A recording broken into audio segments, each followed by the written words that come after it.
किन्नर चुड़ैल। गोरखपुर नाम का एक गांव हुआ करता था। उस गांव में ज्यादा लोग नहीं रहते थे। उस गांव में एक गर्भवती विधवा औरत रहती थी। उस औरत का नाम कमला था। कमला अपने घर में अकेली रहती थी। उसके पति की सारी जायदाद उसके नाम हो गई थी, पर सभी गांव वाले उस औरत को मनहूस औरत समझा करते थे और सभी उससे नफरत किया करते थे। एक बार कमला राशन की दुकान पर खाने का सामान खरीदने जाती है। भैया जी, जरा 1 किलो दाल चावल देना। अरे हाय हाय हाय हाय हाय हाय! अरे मनहूस औरत, मेरी दुकान में अपशुगन करवाने आ गई क्या? हैं? चल जा यहाँ से। मैं कुछ नहीं देने वाला हूँ तुझे। भाग भाग यहाँ से, चल जा, निकल। भैया जी, ऐसा मत कहिए। मैं गर्भवती हूँ, मुझे खाने की बहुत ज़रूरत है। मुझे खाना दे दीजिए। दुकानदार कमला को वहाँ से धक्के मारकर भगा देता है। तभी कमला रोते रोते उस गांव के किन्नरों के इलाके में आ जाती है। गांव वाले किन्नरों को उसी इलाके में रखा करते थे, क्योंकि वो लोग किन्नरों को पसंद नहीं करते थे और उनके इलाके में रहने से मना करते थे। तो किन्नरों ने उसी गांव में अपना एक इलाका बना लिया था। जब किन्नर लोग देखते हैं कि एक गर्भवती महिला रोते रोते उनके इलाके में आ गई है, तो सारे किन्नर कमला के पास जाकर उसका हाल पूछने लगते हैं। क्या हुआ बहन, तुम्हारी गर्भवती अवस्था में इतनी बुरी हालत कैसे है? तुम रो क्यों रही हो? तुम डरो मत, हम तुम्हें कोई नुकसान नहीं पहुंचाएंगे। तुम शांत होकर सब बताओ कि हुआ क्या है। मैं कमला हूँ। मैं गांव के दूसरे इलाके से आई हूँ। 2 महीने पहले ही मेरे पति की मौत हुई है। मुझे गांव के लोग मनहूस मानते हैं, क्योंकि मैं विधवा हूँ और गर्भवती भी। वहाँ के लोग मुझे खाने के लिए कुछ बेचने के लिए भी तैयार नहीं, जिससे मेरा गुजारा नहीं हो रहा था। कोई बात नहीं कमला, हम तुम्हारा ख्याल रखेंगे। किन्नर लोग कमला को एक खाली घर में रहने के लिए जगह दे देते हैं और उसकी देखभाल भी करते हैं। कुछ ही महीने बाद कमला अपने बच्चे को जन्म देती है, पर अफसोस, कमला बच्चे को जन्म देते ही अपनी जान गंवा देती है। जब सब किन्नर बच्चे को देखते हैं तो बहुत खुश हो जाते हैं, क्योंकि वो बच्चा भी किन्नर ही था। कमला ने एक किन्नर बच्चे को जन्म दिया था। अब इस बच्चे की देखभाल कौन करेगा? हम तो इस बच्चे को गांव के दूसरे इलाके में भी नहीं भेज सकते। और तो क्या हुआ, इस बच्चे की माँ नहीं रही तो हम इसे पालेंगे। अब ये हमारे इलाके में रहेगा, हमारे साथ रहेगा। फिर वो किन्नर उस किन्नर बच्चे को गोद ले लेते हैं, उसका नामकरण कराते हैं। उस किन्नर बच्चे का नाम शक्ति रखा जाता है। देखते ही देखते शक्ति बड़ी होने लगती है। उसके रंग रूप बहुत सुंदर थे। वो बहुत सुंदर किन्नर दिखती है।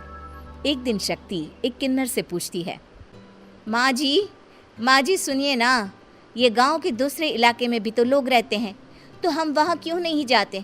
हम उनसे अलग क्यों रहते हैं? शक्ति, क्योंकि वो लोग हमारे जैसे नहीं, वो लोग हमें पसंद नहीं करते, इसीलिए हम उनसे अलग रहते हैं।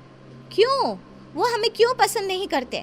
मुझे एक बार उस इलाके में जाना है। मैं एक बार वहाँ जाकर घूम कर आऊँ।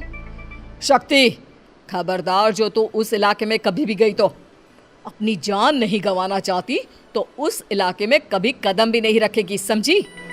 इतना कहकर वो किन्नर वहाँ से चली जाती है। शक्ति उस किन्नर की बात सुनकर बहुत रोती है। माँ जी, ऐसा कैसे कह सकती हैं? उन्होंने इतनी सी बात के लिए मुझे इतना डांटा। अब तो मैं उस इलाके में ज़रूर जाऊंगी। फिर एक दिन शक्ति गांव के दूसरे इलाके में चुपके से जाती है। ये लोग तो हमारे जैसे ही इंसान हैं, तो ये हमसे नफरत क्यों करते हैं? जब शक्ति उस इलाके में पहुंचती है तो गांव के सारे आदमी उसके रूप से मोहित हो जाते हैं। वो लोग ये अंदाज़ा नहीं लगा पाते कि वो किन्नर है। शक्ति की सुंदरता देखकर सारे गांव वाले उसकी तारीफ करने लगते हैं। तभी गांव का चक्कर लगाने गांव के जमींदार का बेटा हर्ष वहां पहुंचता है। हर्ष भी दिखने में बहुत सुंदर होता है। जब हर्ष ने शक्ति को देखा तो वो भी उससे मोहित हो गया, और जब शक्ति की नज़र हर्ष पर पड़ी तो वो हर्ष को देखकर मोहित हो गई। आपको पहले कभी इस गांव में देखा नहीं। इस गांव में आप नए हैं क्या? जी नहीं, वो मैं बस। तभी शक्ति बोलते बोलते रुक जाती है और मन में सोचने लगती है, अगर मैंने इनको बता दिया कि मैं दूसरे इलाके से आई हूँ तो वो समझ जाएंगे कि मैं किन्नर हूँ, इसलिए मुझे इनसे झूठ ही बोलना पड़ेगा। शक्ति हर्ष को कहती है, जी हाँ, मैं इस गांव में नई आई हूँ, यहाँ अकेली रहती हूँ। वैसे आप कौन है? आप भी इसी गांव में रहते हैं? जी हाँ, मैं इस गांव के जमींदार का बेटा हूँ। आपको किसी भी चीज की जरूरत पड़े तो आप मुझे बता देना, मुझे अच्छा लगेगा। ऐसे ही शक्ति और हर्ष एक दूसरे से रोज मिलने लगते। वो दोनों अपने प्यार का इजहार करने एक दूसरे से मिलने जाते हैं। तभी शक्ति का पीछा करते करते एक किन्नर वहां आ जाती है। शक्ति, शक्ति, मैं तुमसे बहुत प्यार करता हूँ।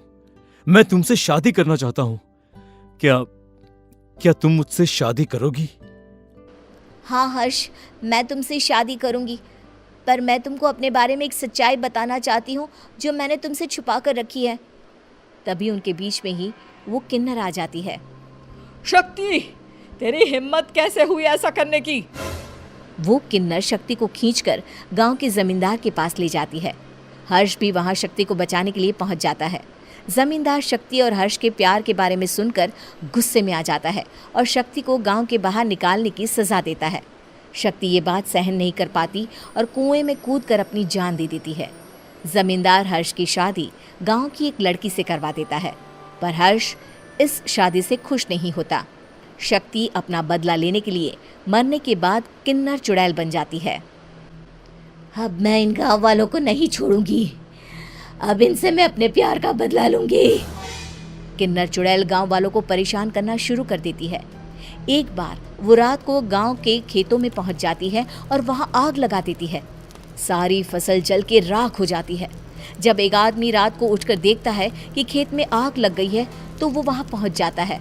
वो देखता है कि खेतों के बीचों बीच एक किन्नर चुड़ैल खड़ी है और वहां खड़े होकर ताली बजा रही है। गांव वाला किन्नर चुड़ैल को देखकर बेहोश हो जाता है। जब सुबह उस आदमी को होश आता है तो वो सीधा जमींदार के पास जाता है। अरे जमींदार साहब, अरे वो किन्नर चुड़ैल ने मेरी सारी फसल जला दी। अब मैं क्या करूंगा? क्या होगा मेरा? जमींदार चुड़ैल किन्नर का नाम सुनते ही सब कुछ समझ जाता है। अब वो बहुत डर जाता है। उसी रात को जब जमींदार डर के मारे अपने कमरे में सो नहीं पाता, तभी वहां अचानक से किन्नर चुड़ैल आ जाती है। किन्नर चुड़ैल जोर जोर से जमींदार के आगे खड़ी होकर हंसने लगती है और ताली बजाने लगती है। जमींदार उस डरावनी किन्नर चुड़ैल को देखकर बहुत डर जाता है। तूने मेरे साथ बहुत बुरा किया, अब मैं तुझे जान से मार दूंगी। नहीं नहीं नहीं नहीं नहीं, मुझे माफ कर दो, मुझे मत मारो। मैं कभी ऐसा दोबारा नहीं करूंगा। अब तुम जो बोलोगी वही मैं करूंगा। ठीक है, मैं चाहती हूँ कि किन्नर इलाका गांव के इलाके से जुड़े और गांव का कोई भी आदमी किन्नर समाज से द्वेष ना करे, उससे नफरत ना करे, नहीं तो मैं सारे गांव को मार दूंगी। और तुम गांव में एक नया कानून बनाओ कि अगर किसी ने भी किन्नर समाज को हानि पहुंचाने की कोशिश भी करी या इनसे भेदभाव करने की भी कोशिश करी तो उनको कड़ी से कड़ी सजा मिलेगी। हाँ हाँ हाँ हाँ, मैं ऐसा ही करूंगा। तुम जो बोलोगी वो मैं करूंगा, पर मुझे जाने दो प्लीज। तब वो किन्नर चुड़ैल वहां से चली जाती है। गांव का जमींदार किन्नर चुड़ैल का कहा मानते हुए दोनों इलाकों को एक कर देता है और नया कानून भी लागू कर देता है। तब से वहां किन्नर समाज और बाकी गांव वाले शांतिपूर्वक रहने लगते हैं।